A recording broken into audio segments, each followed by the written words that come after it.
چار میں سے حسن بھائی. جس جگہ ذکر شاہ خدا مل گیا, جس جگہ ذکر شاہ خدا مل گیا, یوں لگا جیسے اپنا پتہ مل گیا. جس جگہ ذکر شاہ خدا مل گیا, یوں لگا جیسے اپنا پتہ مل گیا. غم کے طوفان میں بھی کھل کے روئی نہیں, غم کے طوفان میں بھی کھل کے روئی نہیں, جب سے آنکھوں کو اشک ازا مل گیا, جب سے آنکھوں کو اشک ازا مل گیا. غم کے طوفان میں بھی کھل کے روئی نہیں, جب سے آنکھوں کو اشک ازا مل گیا, جب سے آنکھوں کو اشک ازا مل گیا. چار مصرے اور حاضر کرتا ہوں شہزادی کے حوالے سے سننے کے. اللہ رے بلاغت قول رسول پاک, اللہ رے بلاغت قول رسول پاک, ایک لفظ میں بتایا ہمیں کیا ہے فاطمہ. بس وہی ایک لفظ سن لیجئے گا کہ اللہ رے بلاغت قول رسول پاک, ایک لفظ میں بتایا ہمیں کیا ہے فاطمہ.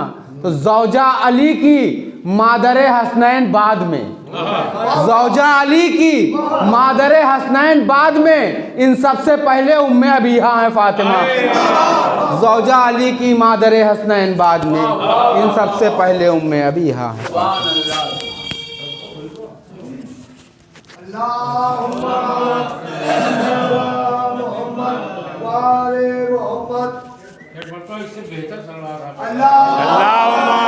صلی علی محمد و آل محمد.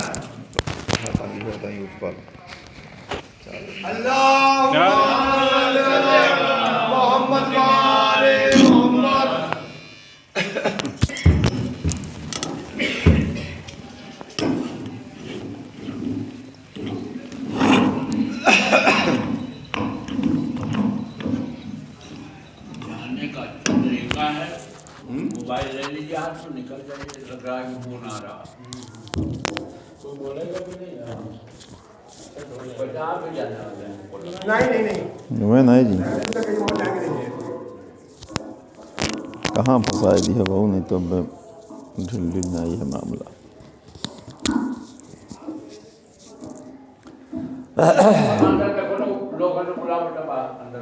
فاتحہ. بسم اللہ الرحمن الرحیم.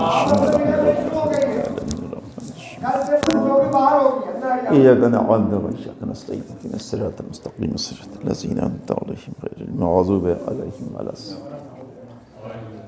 صلى الله على محمد وعلى آله. أعوذ بالله من الشيطان الرجيم. بسم الله الرحمن الرحيم. الحمد لله رب العالمين, والصلاة والسلام على أشرف الأنبياء والمرسلين, سيدنا ونبينا وشفيع ذنوبنا بالقاسم محمد. بسم الله الرحمن الرحيم. إنا أعطيناك الكوثر. صلوات بھیجیں.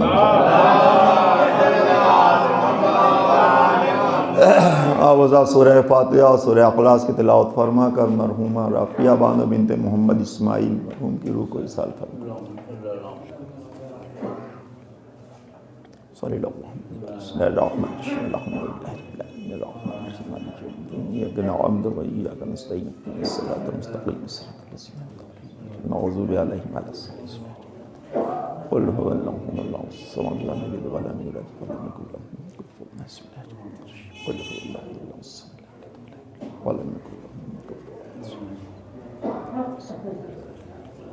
ولم يكن له كفوا أحد. اللهم صل على رافیہ بانو بنت محمد اسماعیل کے روح وسیلے سے محمد و آل محمد صلی اللہ علیہ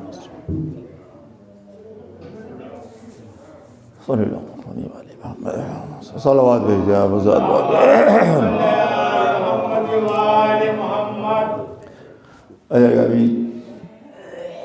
40ویں کے عنوان سے منعقد یہ مجلس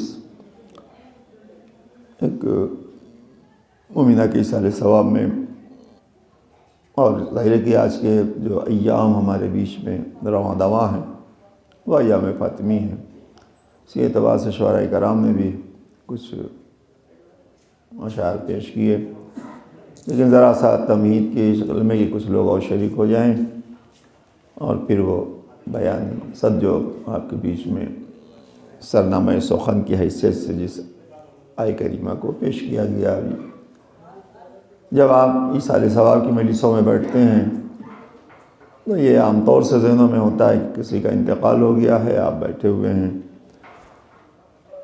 خود حصول ثواب کریں گے، مرنے والے کو ایصال ثواب کریں گے۔ یہ ایک کنسیپٹ ہے ہمارا، ایک طریقہ ہے جو ہمارے بیچ میں اکثر ملتا ہے۔ تو جب آپ ایصال ثواب کی مجالس میں بیٹھتے ہیں تو ایک ذہن ہوتا ہے کہ مرنے والے کو اس کا ثواب پہنچایا جائے گا، جسے آپ ایصال ثواب کہتے ہیں۔ ہماری اصطلاح میں یہ لفظ ایصال ثواب ہے۔ اب ظاہر کہ بہت ساری مجلسیں آپ کے بیچ میں ہوتی رہتی ہیں، میں بھی کئی بار عرض کر چکا ہوں کہ ایصال ثواب صرف اور صرف اس اہتمام سے ہمارے وہاں ہوتا ہے اور کہیں نہیں ہوتا ہے۔ الگ الگ طریقے ہیں ایصال ثواب کے، لیکن اس لفظ کا احترام جو ہمارے وہاں ہے اور وہ کہیں نہیں پایا جاتا کہ باقاعدہ اس کو ایصال ثواب کر کے اور اہتمام کیا جائے۔ اور تمام وہاں فرقوں میں ہم بیچ میں دیکھتے ہیں کہ کوئی قرآن کی تلاوت بچے آ کے کرتے ہیں، مدرسوں سے کھانا کھا لیتے ہیں، تلاوت کرتے ہیں، چلے جاتے ہیں۔ کہیں قرآن کی تلاوت کی گئی ہے تو کہیں لباس وباس پہنا دیا گیا ہوگا۔ اپنے اپنے انداز میں ایصال ثواب ہر مسلمان کرتا ہے، وہ چاہے جس بھی فرقے کا ہو، اہل حدیث ہو، دیوبندی ہو، بریلوی، جو بھی ہو۔ ہمارے وہاں بھی ایصال ثواب ہے، لیکن اور لوگوں کے ایصال ثواب میں ہمارے ایصال ثواب میں فرق ہو جاتا ہے۔ اور لوگ صرف کر کے ختم کر دیتے ہیں، ہمارے وہاں ذکر اہل بیت یا ذکر آل رسول اور ان کا تذکرہ بعنوان مجلس عزا ہوتا ہے۔ یہ رسم آپ کے وہاں مخصوص ہے، اور ساری چیزیں مشترک ہے، کپڑا پہنانا، کھانا کھلانا، دعوت کرنا، وہ سب چیزیں۔ ہمارے وہاں یہ مجلس عزا اس لیے اہم ہو جاتی ہے کہ ہم یہ جانتے ہیں کہ اگر قرآن کی تلاوت کی گئی ایصال ثواب میں تو پھر یہ قرآن کی تلاوت کا ثواب اس تک پہنچے کیسے؟ دیکھیے آپ نے قرآن پڑھ دیا، پھر قرآن کو وہاں تک پہنچایا کیسے جائے، اس کے ثواب کو تلاوت کے وہاں کیسے پہنچایا جائے؟ یہ بیچ میں خلا ہے، گیپ ہے اور لوگوں کے وہاں۔ جتنا بھی آپ ایصال ثواب کا تذکرہ سنتے ہیں دوسرے کے وہاں، تو وہاں یہ ملے گا آپ کو کہ کر دیا گیا، ہو گیا، چلیے ہو گیا۔ ہمارے وہاں ان تمام اعمال کے کیے گئے ایصال ثواب کے سلسلے میں خلاصہ جب سمٹ کر آتا ہے تو وہ قبولیت کی سند ہوتی ہے مجلس عزا۔ اس کا سبب یہ ہے کہ قرآن کی تلاوت آپ کر کے کیا کریں گے؟ جب اللہ آپ کو سیدھے قرآن نہیں دیتا، آپ اس کی تلاوت سیدھے کیسے پہنچا پائیں گے؟ وہ ہر شے پہ قادر ہے، کن فیکون کا مالک ہے، جو چاہے کر دیتا۔ وہ فضا میں آ جاتا قرآن، صدا آ جاتی جبرائیل کی، لوگ سن کے نوٹ کر لیتے، حفظ کر لیتے، لیکن وہ سب کچھ رکھنے کے بعد اختیار بھیج رہا ہے نبی کے ذریعے کہ میں وسیلے سے بھیجوں گا قرآن، سیدھے نہیں دوں گا، دے سکتا ہوں پھر بھی نہیں دوں گا۔ تو وہ تو دے وسیلے سے قرآن، اور آپ اس کی تلاوت بغیر وسیلے کے پہنچانے کے خواہش مند بیٹھ گئے ہیں۔ تو اللہ نے یہ پیغام دیا کہ اگر ہم اپنا کلام تم تک وسیلے سے پہنچا رہے ہیں تو تم بھی اس کی تلاوت کا ثواب وسیلے ہی سے پہنچانا، ورنہ اس کے پہنچنے کی کوئی ضمانت نہیں ہوگی۔ کہاں تو ہے، کہاں ہم ہیں، نہ کوئی رابطہ ہے، نہ کوئی رشتہ ہے، سیدھے اللہ والے بن نہیں پائے ہو۔ جب ہمارے تم بن ہی نہ پائے ہو تو تمہاری زبان سے نکلے کلامات ہم کہاں تک پہنچائیں گے؟ اسی لیے ان لوگوں کا سہارا لے لو جو مکمل ہمارے بن کے رہے ہیں۔ صلوات بھیجتے ہیں ظاہر ہے کہ قرآن ہادی برحق، ہادی ہمارے لیے ہدایت ہے، یوں سب کے لیے ہدایت ہے، ہدی للناس لوگوں کے لیے ہدایت، لیکن جن لوگوں نے اس ہدایت کو قبول کیا وہ ہو گئے ہدی للمتقین۔ قرآن نے دونوں بات کہی، ہدی للناس، میں نے اسے لوگوں کی ہدایت کے لیے بھیجا۔ یا اللہ سب کی ہدایت کے لیے قرآن تو نے بھیج دیا، تو اب یہ مسلمان ہی کے بیچ میں کیوں رہ گیا؟ اسی لیے تو سورہ بقرہ میں کہہ دیا پھر کہ ہدی للمتقین ہے سب کے لیے، لیکن جو ہدایت کرے گا یہ صاحبان تقویٰ کو۔ کیوں کرے گا صاحبان تقویٰ کو ہدایت؟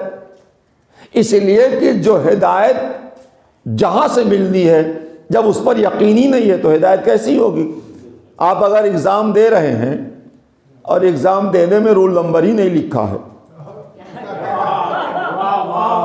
اور بہت اچھا آپ کا سب لکھا ہوا ہے، سارے سوالوں کا جواب درست ہے، خوشخط ہے اور بہت اچھا خوبصورت ہے، سب کچھ ہے، جتنے ہیں تمام ہو سکتے ہیں، لیکن رول نمبر نہیں لکھا ہے بس، تو اتنی پوری کاپی 2-2 بی کاپی لے لے کے بھرتے گئے آپ اور رول نمبر ہی نہیں لکھا ہے تو پھر کیسے جانچے؟ وہ دے دے گا 100 میں 99 نمبر، لیکن یہ جائے کس کے پاس؟ پہنچے کیسے آپ تک وہ نمبر؟ کیوں؟ نمبر اس کو تو نہیں پہنچ سکتا، رول نمبر ہی نہیں لکھا، اسی سے تو معلوم ہوا کس کی کاپی ہے۔ عام مسلمان ہو سکتا ہے اچھا کام کرتے ہوں، سوال کا جواب صحیح لکھتے ہوں، لیکن ان کی کاپی پہ رول نمبر ہی نہیں ہے۔ اگر نمبر دیا جائے تو پہنچے کہاں، جائے کہاں؟ ہماری خوش قسمتی ہے کہ ہمارا رول نمبر ہے معدت اہل بیت، ہم اسے لکھ دیتے ہیں فوراً، وہ جانچی جاتی ہے، وہاں بھی پہنچ جاتی ہے، یہاں بھی پہنچ جاتی ہے، حصول ثواب بھی ہو جاتا ہے، ایصال ثواب بھی ہو جاتا ہے۔ صلوات بھیج دیں آپ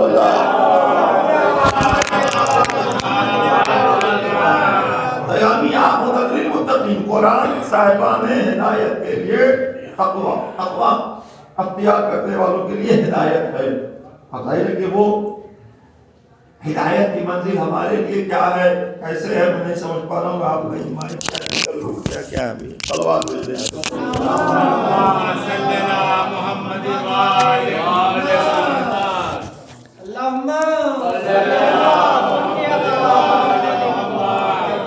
آئیے بس اتنا تو میں نے 2-4 لوگوں کو بلا ہی لیا، کم از کم بڑھ گئے، کچھ لوگ ہو گئے اسی بہانے میں، اتنا تھا وہ تمہیدن ہو گیا، پھر دوسری بھائی تو آئے گئے تو ہو گیا معاملہ، ان کا انتظار تھا، وہ دیر سے آتے ہیں۔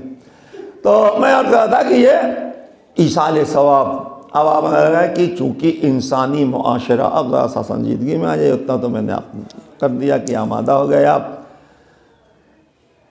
انسانی معاشرہ جس کی بنیاد اتحاد، اخلاص، صلہ رحم، محبت، اسی بنیاد پہ رکھی گئی ہے اس کی، اور اسی چیز کو باقی رکھنے کی کہ آپ اس ٹریک پہ باقی رہ جائیں، نہیں باقی رہتا آدمی، کوئی بھی ہو، عالم جاہل کوئی بھی ہو، کسی کو بھی آپ دیکھ لیجئے، اس لیے کہ دنیا کی بے جا ضرورتیں انسان کو اس کے ٹریک سے ہٹا دیتی ہیں۔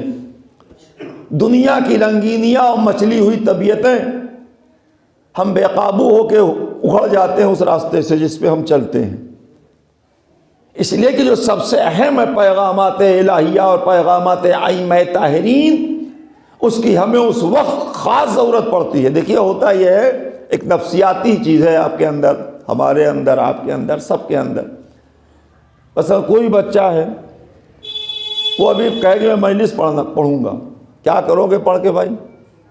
کہا میں مولا کا پیغام پہنچاؤں گا اور لوگوں تک جاؤں گا، اور میں بغیر زحمت کے جاؤں گا، ساری چیزیں جذبات جو ابتدائی منزل میں ہوتے ہیں۔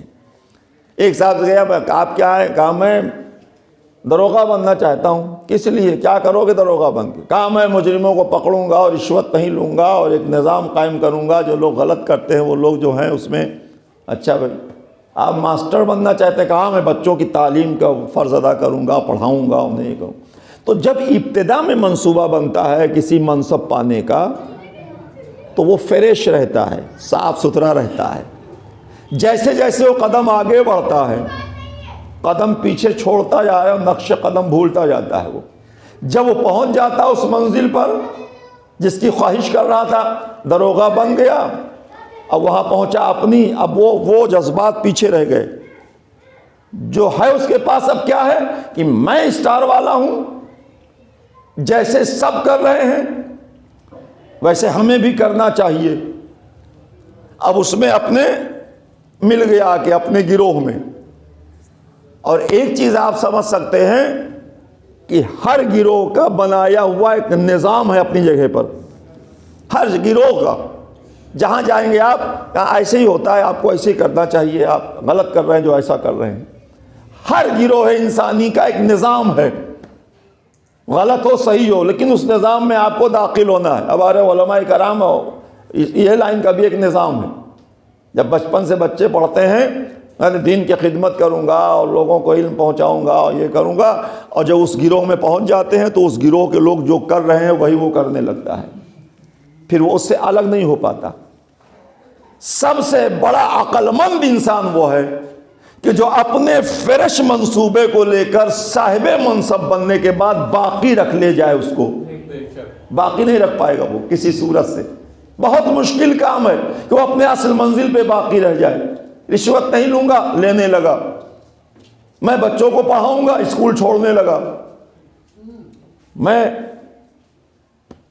خدمت کے لیے میں پڑھ رہا ہوں، مولا کا ذکر کروں گا، ذرا سا بڑھا، اسے شوق ہوا کہ میں تو اب حضرت ہو گیا ہوں، میں تو بڑا ہو گیا ہوں، اور میں تو علامہ ہو گیا ہوں، یا جو بھی حجت الاسلام ہو گیا ہوں، تو اب اس کا ایک اپنا نظام بنا اس لائن والا کہ ایسے لوگ کرتے ہیں کہ ان کا بیگ اٹھایا جاتا ہے تو آگے آگے وہ چلتے ہیں، پیچھے پیچھے بیگ لے کے چلتا ہے آدمی، اور عام طور سے سگریٹ پینا چاہیے، یہ بڑکپن کی پہچان ہے اس لائن میں۔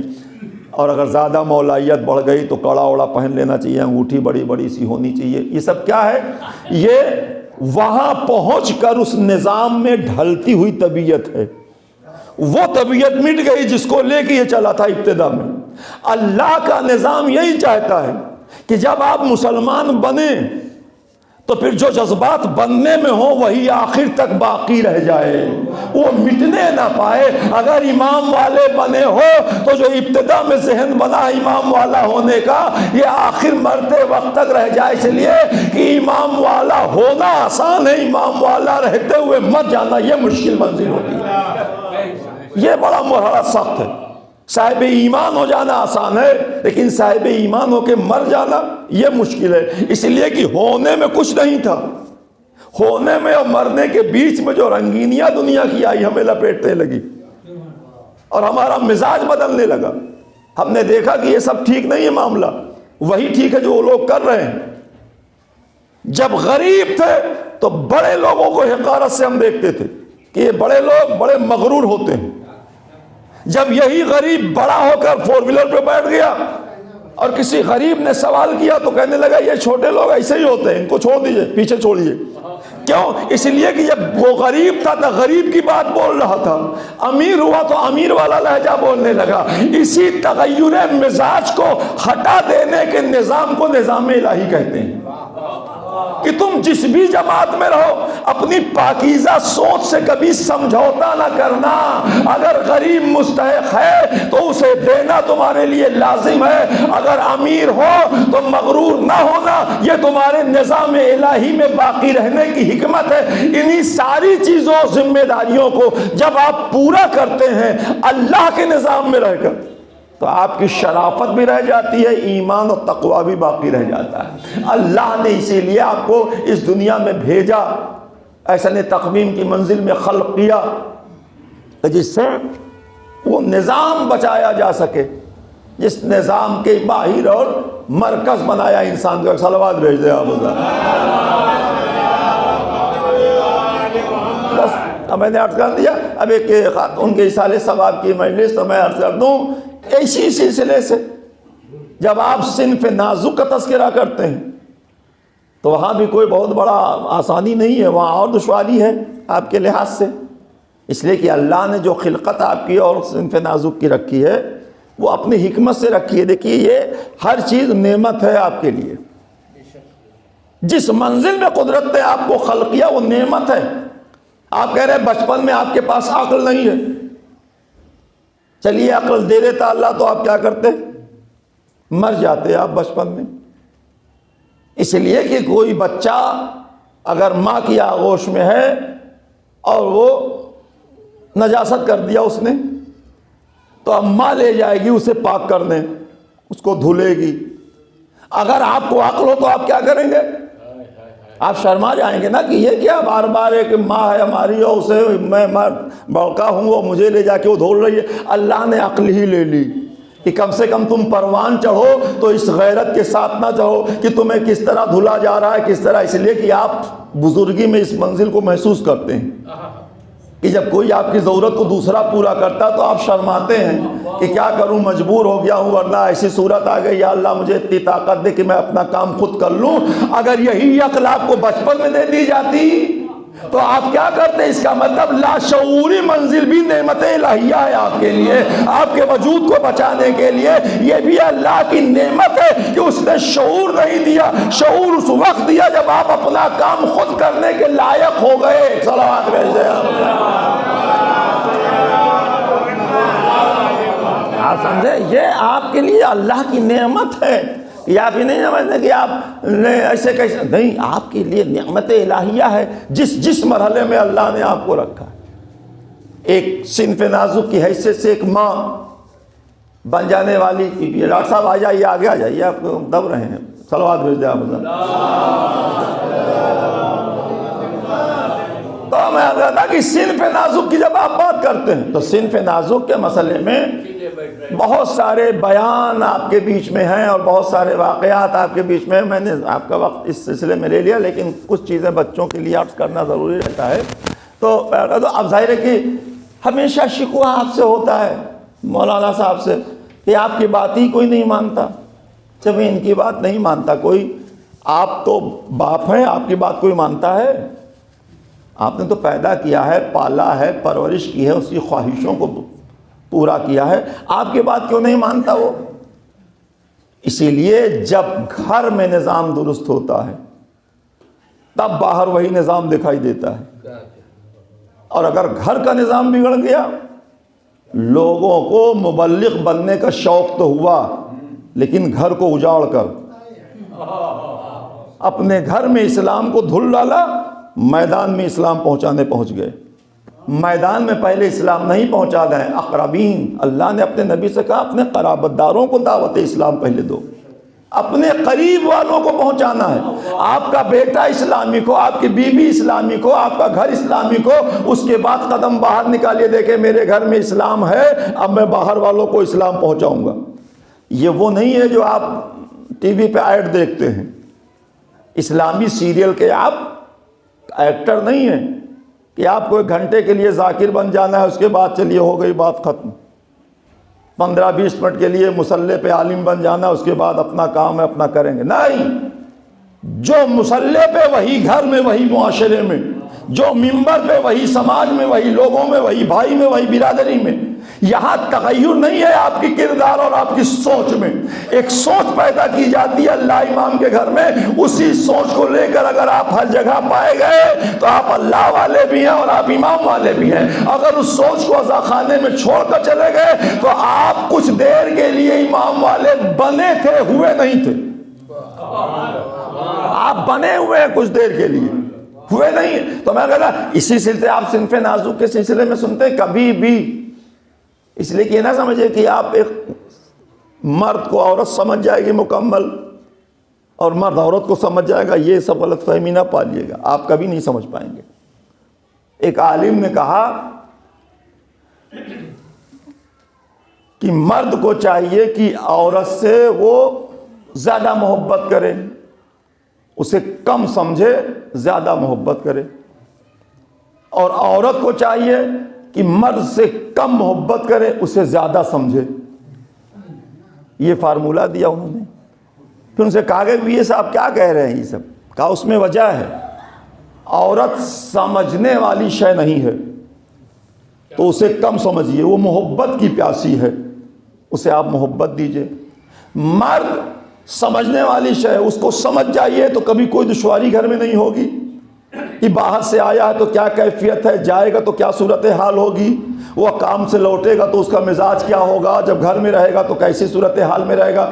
تو اسے عورت کو سمجھ جانا چاہیے کہ ایسے رہے گا یہ، اور مرد کو سمجھ جانا ہے کہ یہ اسے محبت سے پالا جائے، نہیں کہ اس دن میں نے کہا تھا کہ درندوں کی طرح گھر میں نہ داخل ہو کہ بیوی بچے سب سہمے بیٹھے ہوئے کونے میں کہ آ گیا بابا یہ دیکھیے کیا ہوتا ہے ابھی تو اٹھا پٹک ہوگی، یہ پھینکیں گے وہ پھینکیں گے. کیوں؟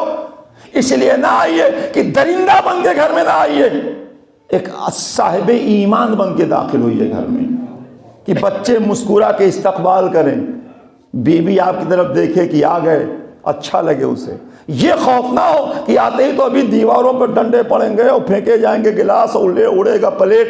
یہ زندگی نہیں ہے، یہ آپ کی زندگی نہیں ہے. احترام کریے ایک دوسرے کا، اس لیے کہ صنف نازک کو اللہ نے عقل پیچھے رکھی ہے، جذبات آگے رکھے ہیں، اور جہاں جذبات آگے ہوتے ہیں وہاں اسے آپ سمجھ نہیں سکتے. جذبات آگے ہوں اور عقل پیچھے ہو. اگر جذبات آگے نہ ہوتے تو کبھی نہ یہ ماں بنتی، نہ اچھی شریک حیات بنتی، یہ آپ کے برابری میں کھڑی رہتی. آپ کو اللہ نے عقل آگے رکھی، جذبات پیچھے رکھے. اسی لیے دونوں کے لیے معصوم کا قول الگ الگ آیا کہ عورت اگر بخیل ہے تو اس کے لیے بہتری ہے، اگر مرد بخیل ہے تو اس کی مذمت ہے. مرد کو سخی رہنا ہے، عورت کو بخیل. کیوں؟ عورت کے جذبات آگے ہیں، اگر یہ سخی ہو گئی تو گھر لٹا دے گی، سوچے گی نہیں کچھ، جذبات میں سب دیتی جائے گی، پھینکتی جائے گی. تو اللہ کے امام نے کہا نہیں، تمہیں بخیل رہنا ہے، تم بخیل بن کے رہو. مرد کو عقل آگے رکھی اللہ نے، تو یہ سوچے گا کس کو دوں کس کو نہ دوں، تو اس کے سوچنے میں سخاوت بے قابو نہیں ہو جائے گی، سوچ سمجھ کے دے گا. اسی لیے امام نے کہا یہاں سخاوت چاہیے، یہاں بخیل ہونا چاہیے. تو جب قدرت کی خلقت کا حساب ہی ایسا ہے، اس میں آپ کیوں پریشان ہیں کہ میری بیوی بات نہیں سمجھ پاتی؟ ارے کیسے سمجھ پائے گی بھائی؟ آپ LKG کا سلیبس گریجویٹ کو پڑھا رہے ہو، گریجویٹ کا سلیبس LKG کو پڑھائیں گے، الٹ جائے گا تو کیسے ہوگا؟ کوئی LKG کی اسٹوڈنٹ ہے، اسے آپ BA کا لیکچر دینے لگے گریجویشن والا، وہ کیا سمجھے؟ وہ دیکھیں گے ایسے. اسی کے لیبل میں جا کے آپ اس سے بات کریے، دیکھیے کیسا سمجھتی ہیں اور کیسا سمجھاتی ہیں.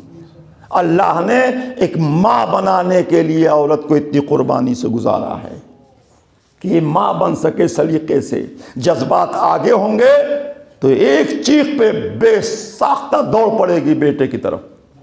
اگر عقل آگے رہے گی تو بستر پہ سوچے گی، وہ خود ہی کچھ ہوا ہوگا، کوئی مسئلہ نہیں ہے، چلو ابھی سو جائے گا رو کر. نہیں، یاد رکھیے میں یہ نہیں کہتا کہ باپ کی بہت بڑی قیمت ہے، لیکن بیٹے کی چیخ پر جس طرح بے ساختہ ماں دوڑتی ہے اس طرح کبھی باپ نہیں دوڑ سکتا. وہ جذبات ہی نہیں اس کے اندر ہے، اور جہاں جذبات ہیں وہیں قربانی ہے. اگر میں بات کو قریب لا کے یہاں رکھ دوں کہ میں نے نعت نقل کوثر پڑھا تو اس کو بھی ذرا صاف کرنا باقی ہے کہ آپ سمجھیے کہ عقل سوچتی ہے کہ کیا کروں کیا نہ کروں، جذبات فیصلہ کر لیتے ہیں. قربانی عقل سے نہیں دی جاتی، دل سے دی جاتی ہے. جو مدینے میں رہ گئے وہ عقل والے تھے، جو کربلا آ گئے وہ دل والے تھے. آپ یاد رکھیے. اسی لیے علامہ اقبال نے کہا ہے کہ بے خطر کود پڑا نعرے نمرودی میں عشق، عقل نہیں کودی تھی، عقل تو کھڑی حیران دیکھ رہی تھی کہ یہ کیا کر رہے ہیں، کہاں جا رہے ہیں نعرے نمرود میں. کیوں؟ جذبات اور عشق کودا تھا، عقل الگ کھڑی حساب لگا رہی تھی. جاؤں تو جل جاؤں گا، جاؤں تو اذیت ہو جائے گی. تو کہا تم سوچو عقل بن کے کہ جل جاؤں گا بن جاؤں گا، میں عشق الہی اور جذبات کے ساتھ نعرے نمرودی میں آ گئے. اس کا مطلب ہے قربانی جذبات سے ہوا کرتی ہے، عقل کی بنیاد پہ مرتب نہیں ہے. صلوات بھیج دیں آپ.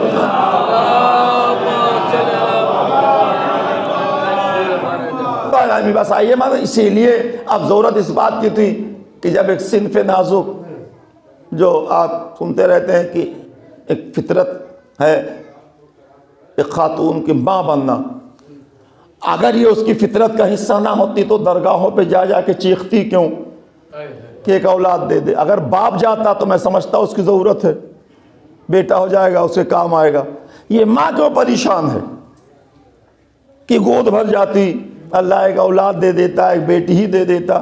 یہ جو ایک عورت پریشان رہتی ہے ماں بننے کے لیے، یہ اپنے فطری تقاضے کو پورا کرنے کی غرض سے ہے جو قدرت نے اس کے اندر رکھا ہے. اسی لیے آپ اسکول سے نکلتے بچوں کو دیکھیے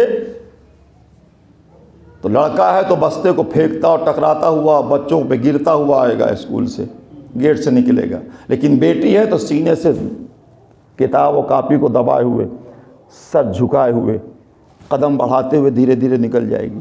کیوں؟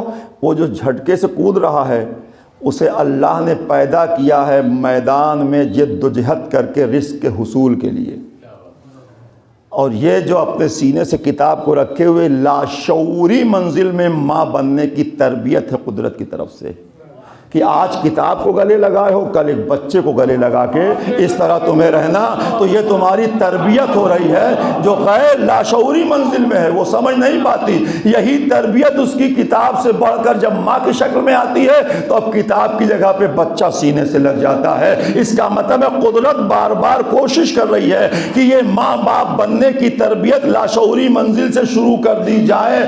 اب بے وقوف ہے وہ مذاہب کے لوگ جو شادی کرنے کو اپنے لیے اپوتر ہونا مانتے ہیں، کہ ہم پھر اللہ والے نہیں رہ جائیں گے اگر شادی کر لیا۔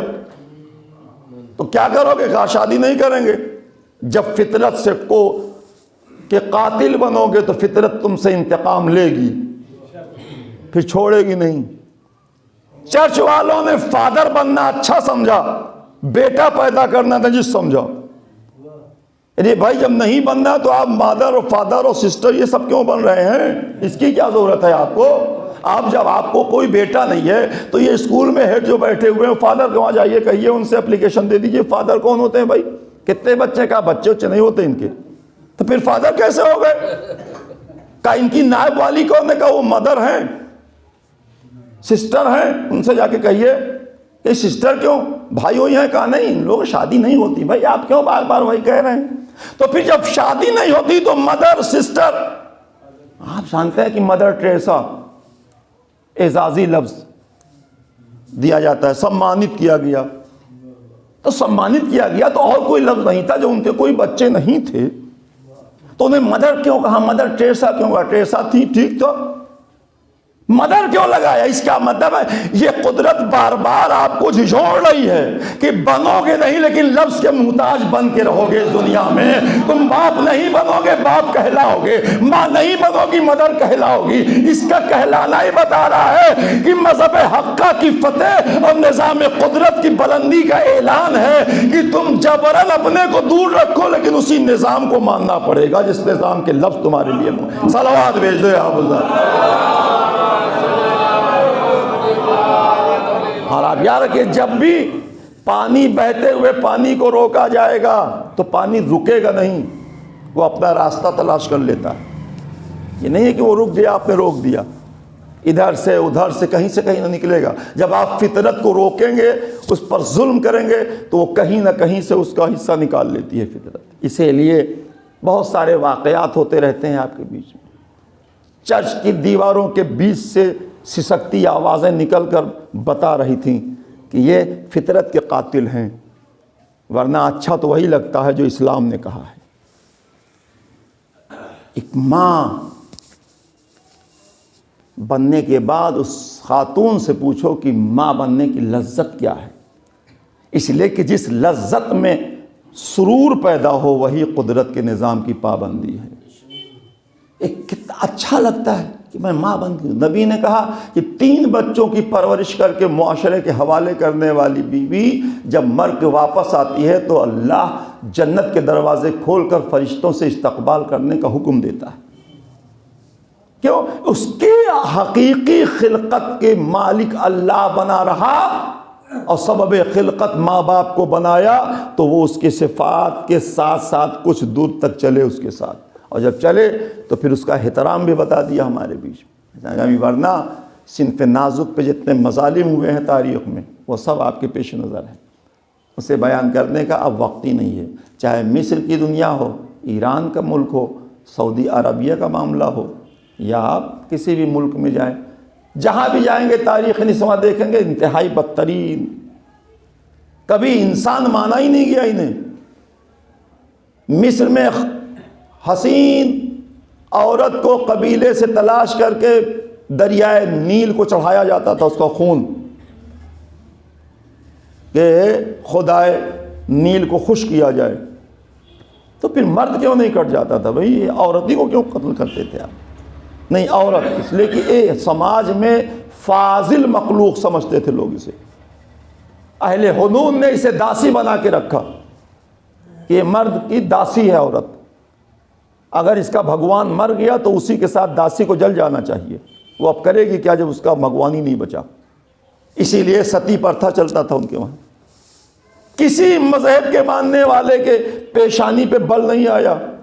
جلتی ہوئی زندگی، دھڑکتے ہوئی زندگی تھی جو ایک مرد کے ساتھ جل رہی تھی، اور سب خوش تھے کہ مذہب کا فرض ادا ہو گیا. وہ تو کہ یہ قانون نے آگے بڑھ کر روکا اسے، ورنہ یہ مذاہب. اس کے بعد وہی آپ پر اعتراض کریں گے کہ عورتوں کے پر بڑا ظلم کیا اسلام نے. کیا ظلم کیا بھائی؟ ظالم تو آپ بنتے چلے آئے ہیں. اگر قانون بیچ میں نہ آتا تو آپ ابھی تک اس ظلم کو باقی رکھتے. یہ تو خالق حقیقی کا نظام ہے. یہاں ظلم کہاں سے ہو سکتا ہے؟ پردے میں رکھنا ظلم نہیں ہے، احترام ہے. گھر کی کسی ناول کتاب کو کوئی پردے میں نہیں رکھتا، نہ غلاف چڑھا ہے اس پر، نیچے پڑی رہتی ہے، الماری میں پھینکی رہتی ہے.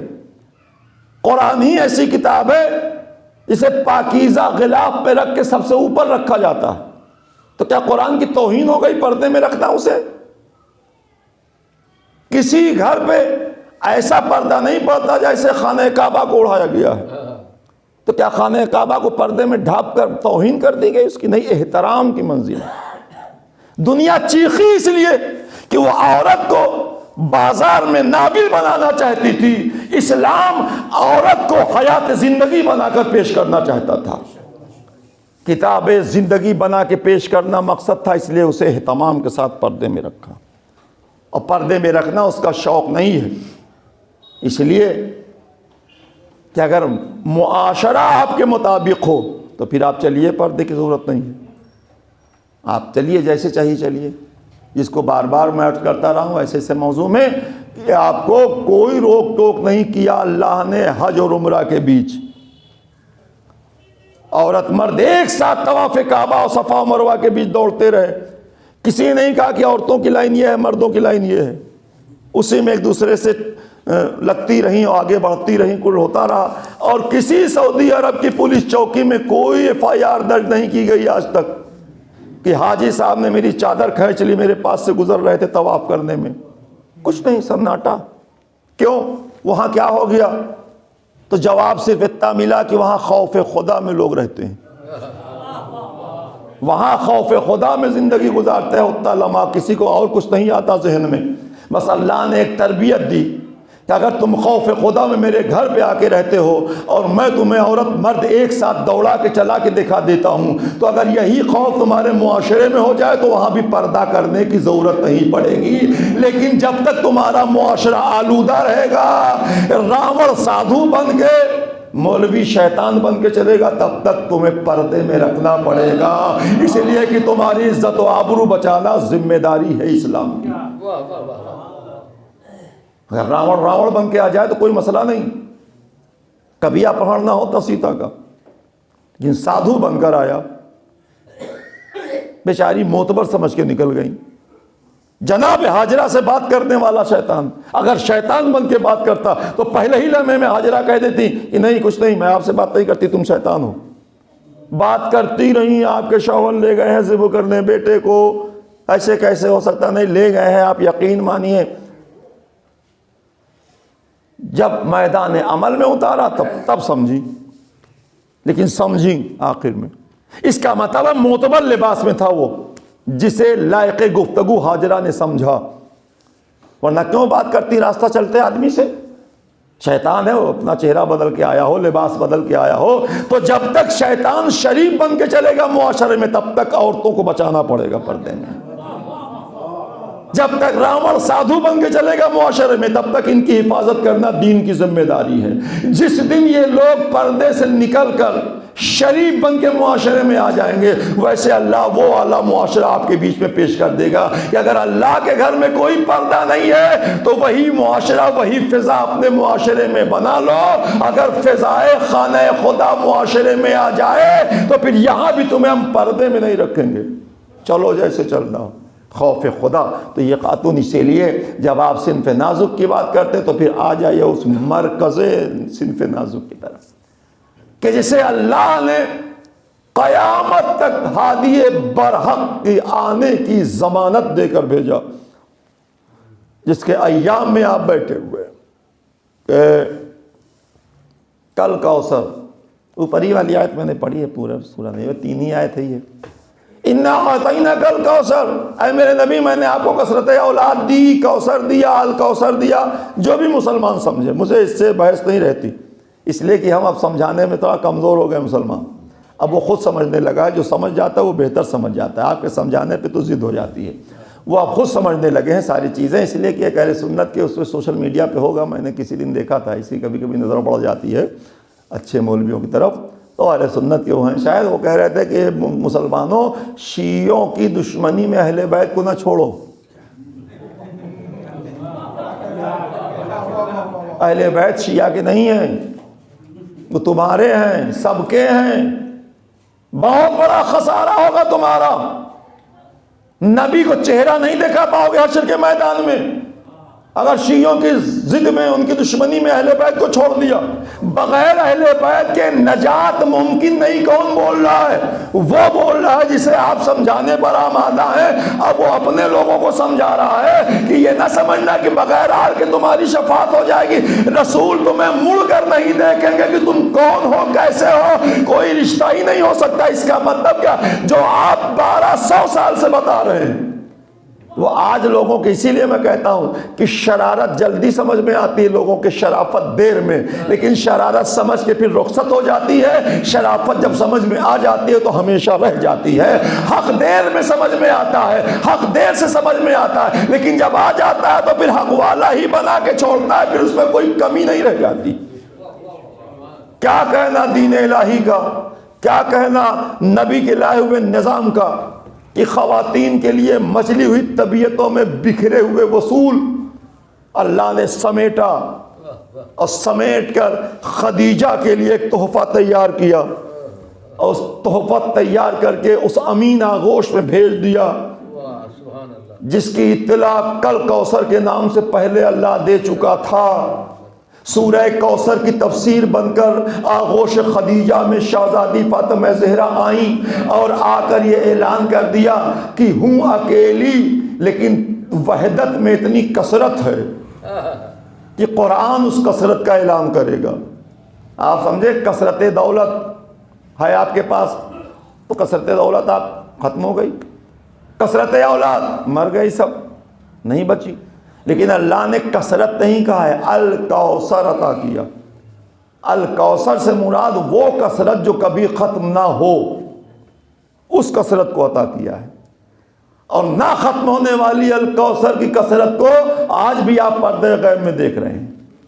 یہ ہے ہماری کثرت ختم ہو جاتی ہے، اللہ کی دی ہوئی نبی کو کثرت اولاد باقی رہنے والی ہے. تو میں کہتا کہ اکیلی شہزادی فاطمہ زہرا آئی صنف نازک کی آبرو کا عنوان بن کر تاریخ میں.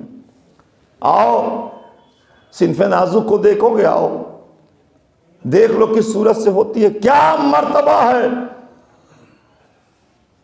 جہاں لڑکیوں کو دفن کر کے فخر کرنے والے لوگ تھے، اسی بیچ میں بیٹا دے کے اللہ نے بیٹوں کو نبی سے واپس لے لیا، اور صرف ایک بیٹی دے کر وہاں دفن کرنے والوں کو جواب دے دیا کہ تم بیٹیوں کو دفن کرتے ہو، یہاں ایک ایسی بیٹی آئی ہے جو ام ابیہا بن کر باپ کے قریب کھڑی ہو گئی ہے. باپ کی ماں فاطمہ زہرا، کس فضائل کی طرف آپ نگاہ ڈالیں گے؟ کہاں آپ دیکھیں گے شہزادی کے فضائل؟ کس صورت میں آپ دیکھتے ہیں؟ اس لیے کہ فضائل جناب سیدہ اتنا ہی کافی ہے کہ 64 سال کی حیات طیبہ میں میرے مولا کو شہادت ہوئی، 18 سال کی عمر میں جناب سیدہ کی شہادت ہوئی، اور 64 اور 18 سال کی عمر آمنے سامنے دیکھیے تو عمر کے بڑھنے سے تجربے، کمال، علم، عقل، شعور بڑھتا ہے. عمر کے گھٹنے سے کمال اتنا نہیں نمایاں ہو پاتا جتنا ہونا چاہیے. ذرا اور 2 سال موقع ملتا تو میں اور مجلسیں اچھی پڑھتا، یہ ہو سکتا ہے. لیکن کیا بتائے پہلے انتقال ہو گیا. لیکن وہاں 18 سال جناب سیدہ، اور آج کی گفتگو کا یہی حاصل ہے، بس اتنا سا آپ نے کر دو آج کے ایام میں بھی اس کا ثواب مرحومہ کو پہنچاتے ہوئے. 18 سال جناب سیدہ، 63ویں 64ویں سال میں مولا علی. اور پھر یہ آواز آئے کہ اگر علی نہ ہوتے تو فاطمہ کا کوئی کفو نہیں تھا. یا اللہ، یہ 18 اور 64 سال کی عمر کا کوئی فرق نہیں ہوا. کہا یہ معجزہ حیات جناب سیدہ ہے کہ جو عمل اور جو علم، جو معجزہ علی کے 64 سال کی زندگی میں سمٹا، اسی کو شہزادی نے 18 سال میں سمیٹ لیا. اگر جب مرد مردہ کو زندہ کرنا تھا تو علی نے بھی کیا، فاطمہ نے بھی کیا. اگر علمی شاہکار نہج البلاغہ تھا تو یہاں کنیز فضہ کو باہر نکال کر کہہ دیا جاؤ 40 سال قرآن کے لہجے میں گفتگو کر کے اپنی شہزادی کے علم کا پتہ زندگی بن کے دینا. اس کا مطلب ہے کہ علم بھی یہاں ہے وہاں بھی ہے، معجزہ یہاں ہے معجزہ وہاں ہے، عصمت یہاں ہے عصمت وہاں ہے، مرکز طہارت یہاں ہے طہارت وہاں ہے، صداقت یہاں ہے صداقت وہاں ہے. مباہلے میں یہ بھی ہے مباہلے میں وہ بھی ہے. وہ بھی حسنین کے باپ ہے تو یہ حسنین کی ماں ہے. سلام بھیجے آپ.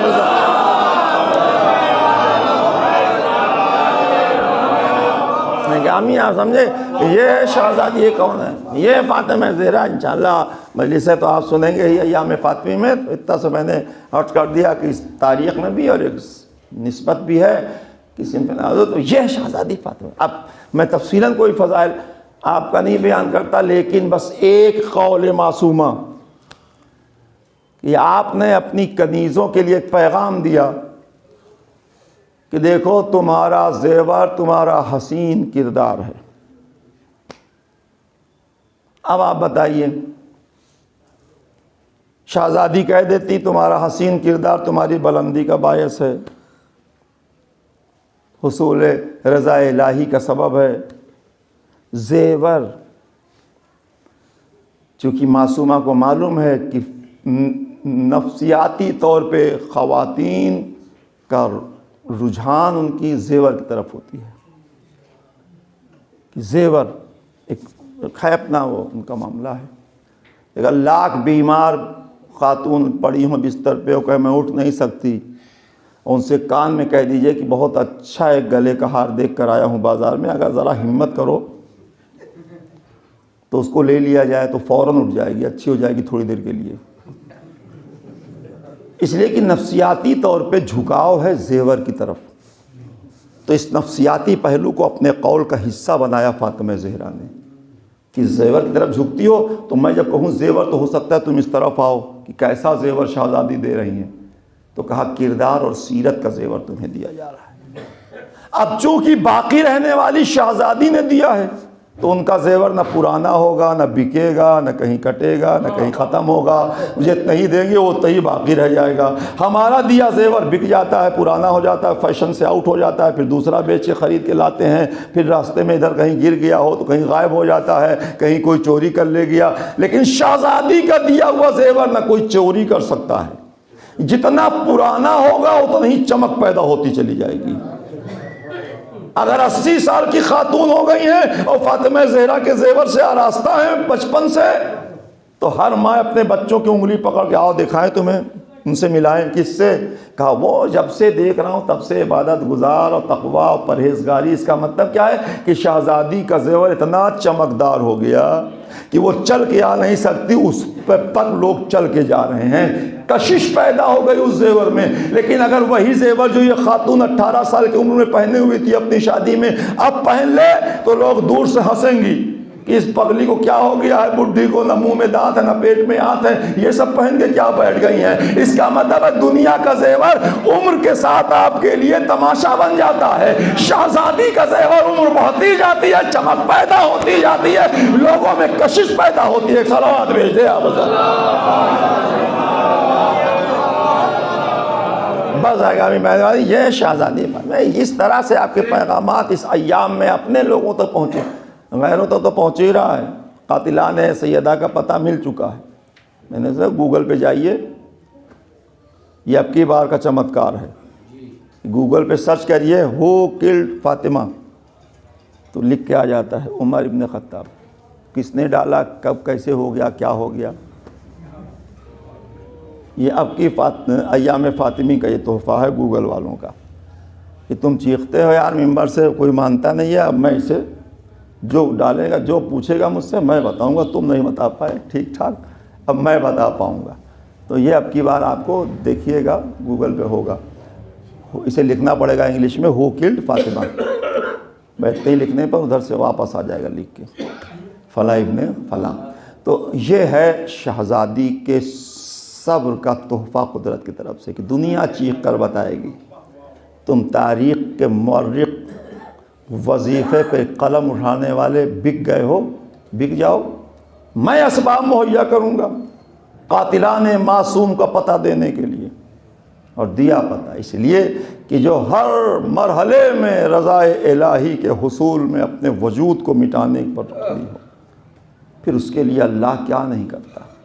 معصوم نے کس طرح سے نظام الہی کو بچانے میں اپنی ظاہری زندگی کو لا کے قربان گاہوں تک پہنچا دیا.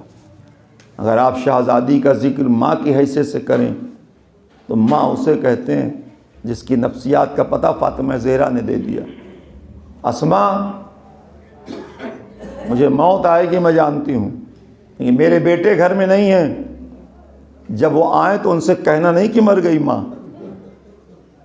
شہزادی پھر کیا کہوں، اگر آپ کا انتقال ہو جائے تو کیا کہوں. کہا نہیں، میں نے اپنے ہاتھوں سے کھانا بنا کے رکھ دیا ہے. وہ جب مسجد سے آئیں تو پہلے انہیں کھانا کھلا دینا بٹھا کر، اور جب کھانا وانا کھا لے تب بتانا. شہزادی کیا ہو گیا؟ کہا نہیں، اگر پہلے بتا دو گی تو میرے بچے کھانا نہیں کھائیں گے. اس کا مطلب ہے ماں کو مرنے کا غم نہیں ہے، بچے کے بھوکے رہنے کا غم ضرور سے. یہ شہزادی، یہ ہے معصوم. اب ظاہر ہے کہ معصوم بچے ہیں، انہیں بتانے میں کیا، وہ تو خود ہی جانتے ہیں.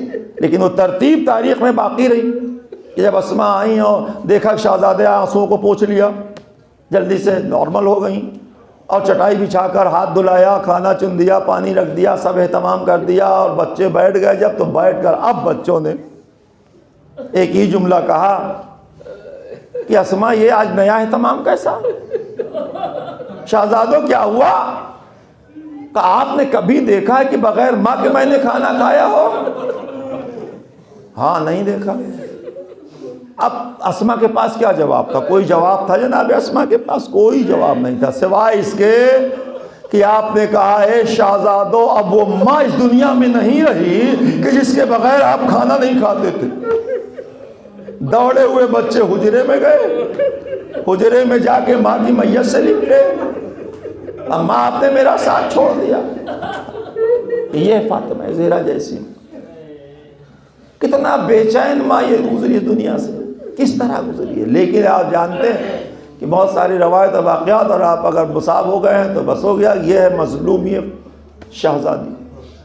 ان کی مظلومی ہے مدینے جیسے شہر میں کہ جہاں آپ نے جلتا دروازہ اور تمام رسیاں ڈال کر مولا علی کو کھینچنے کا واقعہ، فدق نہ ملنے کے حالات، یہ سب آپ نے سنے.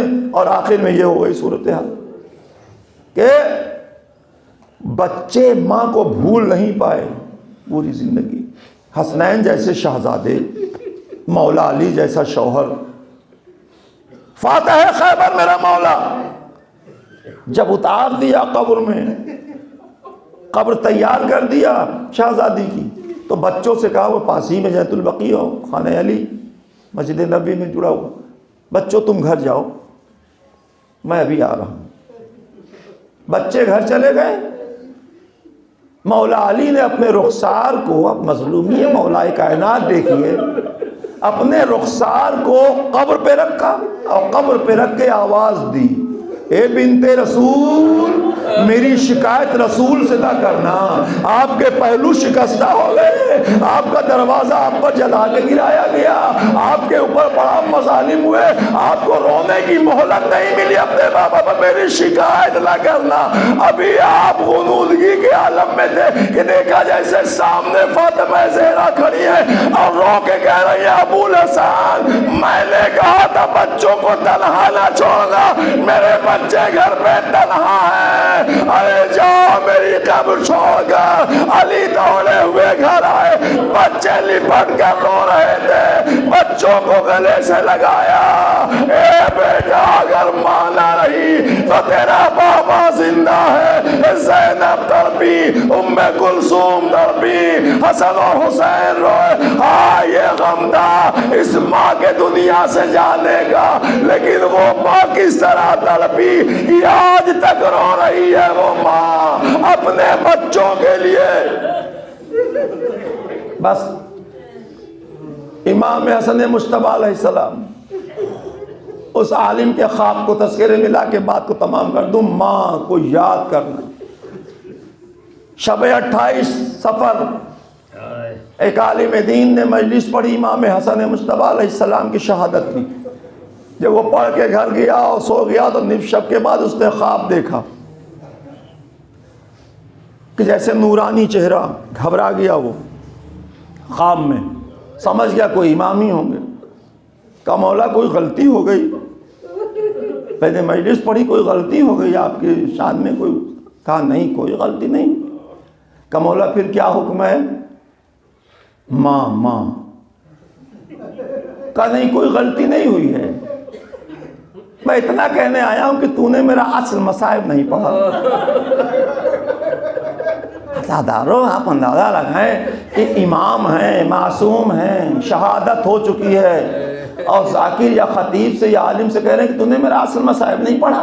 کہا مولا میں نے پڑھا تو آپ کو زہر دیا گیا، کلیجے کے ٹکڑے تشت میں دکھائی دیے، آپ کے جنازے پر تیر چلا، آپ کو نانا کے پہلو میں دفن نہیں ہونے دیا گیا، آپ کے بھائی نے آپ کو ماں کے پہلو میں دفن کر دیا، یہ سب تو پڑھ دیا۔ کہا یہ میرا اصل مصائب نہیں ہے۔ مولا پھر اصل مصائب میں نہیں جانتا، بتا دیجئے۔ کہا میرا اصل مصائب یہ ہے کہ ہم بھائی دونوں کھڑے رہے اور میرے سامنے میری ماں دیوار و در کے بیچ دبی رہی، میں کچھ نہ کر پایا، میں روتا دیکھتا رہا، میری ماں چیختی رہی ابو الحسن مجھے معاف کرنا کہ امانت ضائع ہو گئی۔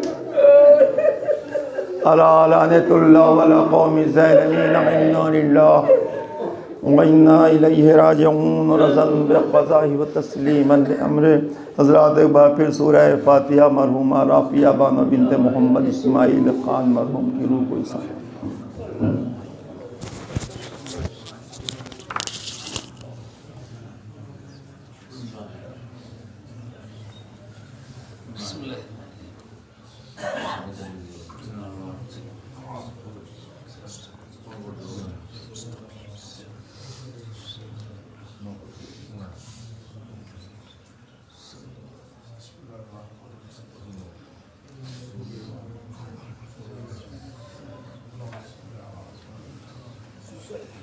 چلو